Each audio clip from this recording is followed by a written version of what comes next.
I'm 81 years old, and I'm speaking to you from the small brick house I've lived in for more than 40 years, just outside Cleveland, Ohio. The same house where my children grew up. The same porch where my late husband, Thomas, used to drink his coffee every morning and complain about the Cleveland Browns. And let me tell you something right from the start. I did not end up in a nursing home. Not because I was lucky. Not because I'm tougher than everyone else my age. And certainly not because aging somehow skipped over me. I didn't end up there because I refused to let my life shrink. And if you're honest with yourself, your life might already be shrinking. It happens quietly. You go out a little less. You rely on people a little more. You postpone things that used to be easy. You say to yourself, I'll deal with that later. That's how it starts. People think the story of a nursing home begins with an ambulance, or a fall, or a hospital bed. It doesn't. It begins with small surrenders.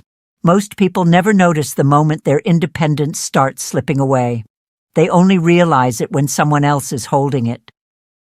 I watched it happen to people I loved, friends from church, neighbors I used to wave to every morning, people who believed they had plenty of time, people who believed independence would last forever. It doesn't. Independence doesn't explode or collapse. It disappears quietly. Until one day someone else is choosing your meals, scheduling your mornings, and deciding where you're allowed to live. I saw it happen to my friend Eleanor Hayes, who lived 2 houses down from me for 30 years. Eleanor was sharp, funny, independent. She drove her own Buick well into her 70s, but slowly, without noticing, she began giving things up. First, she stopped driving at night. Then she stopped driving at all. Then she stopped leaving the house. Within 3 years, her son had moved her into a facility outside Akron. Not because she wanted to go, because by then she couldn't stay. That's when I made a decision about my own life. Not a big dramatic promise, just a rule. Actually, 5 rules. 5 small habits I forced myself to follow every single day. Habits that kept me in my own home, in my own chair, with my own name on the mailbox. And I'm telling them to you now because if you wait until you need them, it will already be too late. Habit number 1, leave the house every single day.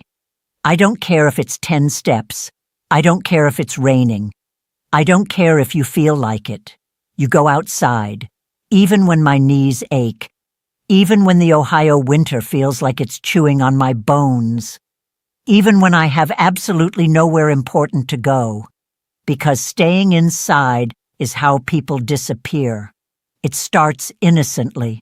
You skip one outing because you're tired. You cancel lunch because it's snowing. You tell yourself, I'll go tomorrow.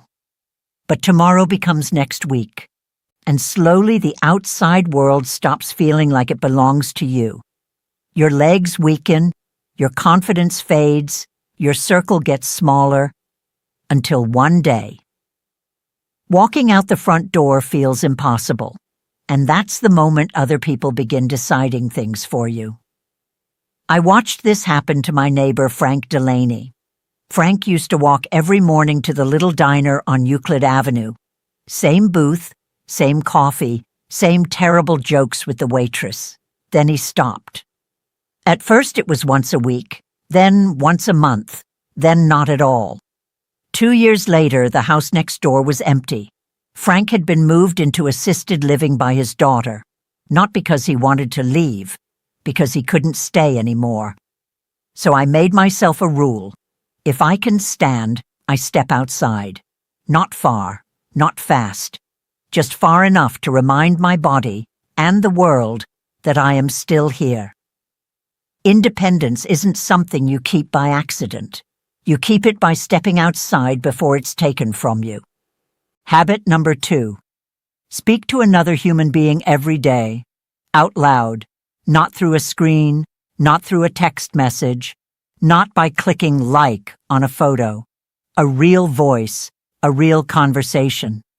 Because silence is where people begin to fade. After my husband Thomas died, this house became unbearably quiet.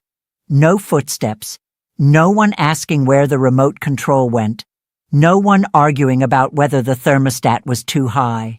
Just silence. And silence has a dangerous way of convincing you that you no longer matter, that you're no longer needed, that your life is already behind you. When you start believing that, you stop showing up in the world. So I made another rule. Every single day, I had to speak to someone. The cashier at the grocery store, my neighbor Jessica Parker walking her dog down the street, the librarian when I return a book, even the mailman if he happens to pass by. Anyone. Because the day you stop being heard is the day you start becoming invisible. Loneliness doesn't just break your heart. It weakens your body. It slows your mind. It makes everything heavier. And people don't always end up in nursing homes because of illness. Sometimes they end up there because no one left in the world remembers the sound of their voice. So I kept mine alive, one conversation at a time. Habit number 3. I kept making my own decisions, even the small ones. What time I wake up, what I eat for breakfast, where I go, what I spend my money on. Because the moment you stop deciding, someone else starts deciding for you. And once that happens, it is very hard to get your life back. I learned that lesson from my older brother, Walter Miller. Walter was a good man, a proud man, a retired mechanic who spent 40 years fixing engines in a small garage outside Youngstown, Ohio. But after his wife passed, people started helping him. At first, it seemed harmless. His daughter picked his groceries. His neighbor scheduled his doctor appointments. A nurse organized his medications. Everyone said the same thing. "We're just making life easier for you, Walter." And maybe they were. But something strange began happening. Walter stopped choosing things. First it was meals, then it was his schedule, then it was where he went, and when he went. Until one day he wasn't making decisions about his life at all.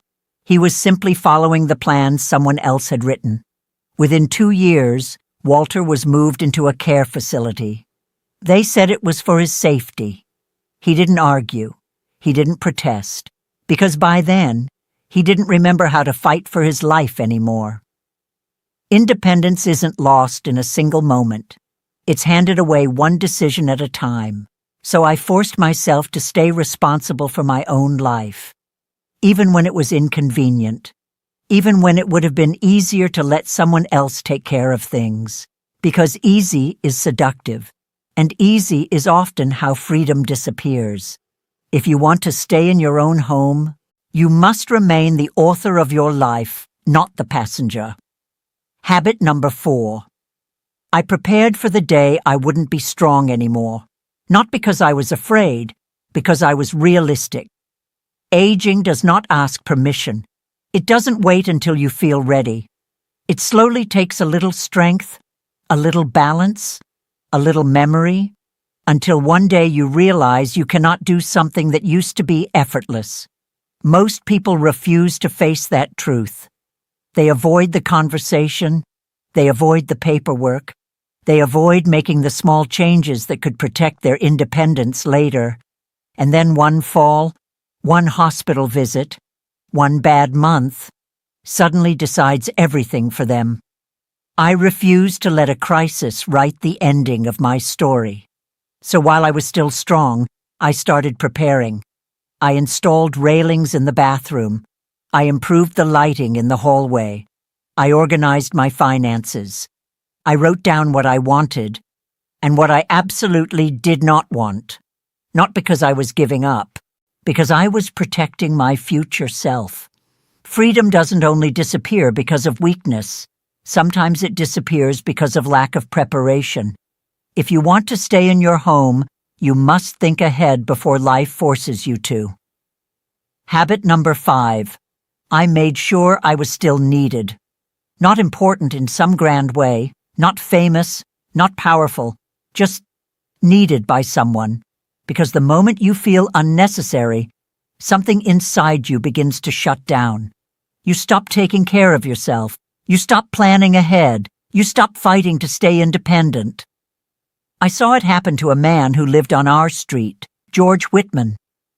George and his wife had lived together in that house for nearly 50 years. They gardened together. They argued about tomatoes every summer. But when his wife died, something inside George collapsed. No one depended on him anymore. No one waited for him. No one noticed if he stayed inside all day. Within a year, George looked 20 years older. Within 2, the house was sold, and George was gone, not because his body failed first, because his purpose did. So I made a quiet promise to myself. As long as someone needs me, I will keep showing up. I read stories to children at the local library. I send birthday cards to my grandchildren. I water my neighbor Jessica Parker's plants when she visits her daughter in Chicago. Small things. But small things give you a reason to wake up in the morning. Independence is not sustained by strength alone.